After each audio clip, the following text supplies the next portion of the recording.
ہار، خود سے ہار کیا زندگی سے ہار ہے؟ یہ سوچتی ہوں اکثر، انسان کب ہار جاتا؟ جب ہماری امیدیں ہمارا مقدر نہیں بنتی، یا پھر ہم امید ہی ان خوابوں کے پورا ہونے کی کرتے ہیں جو کبھی حقیقت کا روپ دھار ہی نہیں سکتے۔ یہ فیصلہ کون کرے گا کہ انسان کس چیز کی خواہش کرے؟ خواہش کا بیج کون بوتا ہے ہمارے دل میں؟ کیا ہار صبر کا دوسرا نام؟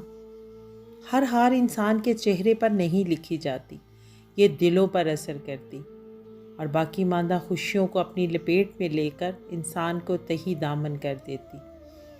خود سے ہارا انسان کسی کام کا نہیں، وہ صرف نظارہ کرتا ہے، کسی راہ کا مسافر نہیں بنتا۔ وہ قدم تو اٹھاتا ہے، پر یہ قدم نامعلوم منزلوں اور گمنام راستوں پر جا کر ختم ہو جاتے ہیں اور زندگی ایک دن ہار مان لیتی۔ ہارا ہوا انسان امید اور انتظار کا دامن چھوڑ دیتا اور اپنے آپ کو وقت کے حوالے کر دیتا اور یہ فیصلہ کرتا کہ تقدیر بہت زور آور اور میری تدبیریں کام نہیں آئیں۔ ہارے ہوئے انسان سے کوئی دوسرا بھی توقع نہیں رکھتا اور وہ خود یہ سوچتا ہے کہ ایسا کیا تھا اس جیتنے والے شخص کے پاس کہ اس کو اندھیروں میں بھی راستے نظر آتے اور مجھے شاید اجالے بھی اپنی پناہ میں نہ لے سکے۔ تلاش کرتا ہے اپنی کمی، اپنی کوتاہی، اپنی غلطی۔ کئی دفعہ تو اسے اپنے سوالوں کے جواب مل جاتے اور کئی دفعہ سوال ہی رہ جاتے۔ ہر انسان کے پاس نہ آنے والے کل کی امید ہوتی اور وہ نہ گزرے ہوئے کل کا ماتم کرتا۔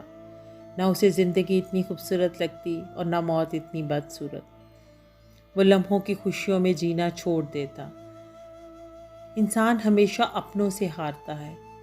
ہم انسانوں نے ہاتھوں میں ترازو اٹھا رکھے، جہاں ہم ان کی خوشیوں اور غم، ہار اور جیت، ہونے اور نہ ہونے کو تول رہے اور فیصلے سنا رہے۔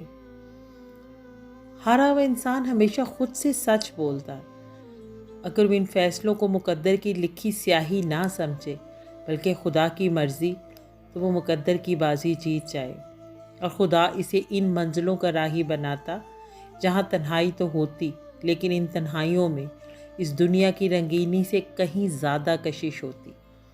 لیکن یہ منزلیں بہت زیادہ وقت مانگتی ہیں، پر کسی میں حوصلہ نہیں کہ ان کی گہرائیوں کو جان سکے۔ سانس پھول جاتے اور حوصلے پست ہو جاتے۔ لیکن کچھ لوگ پرعزم ہوتے، وہ ہار نہیں مانتے، وہ اپنی کوشش کرتے رہتے اور انسان کے اختیار میں کوشش ہی ہے۔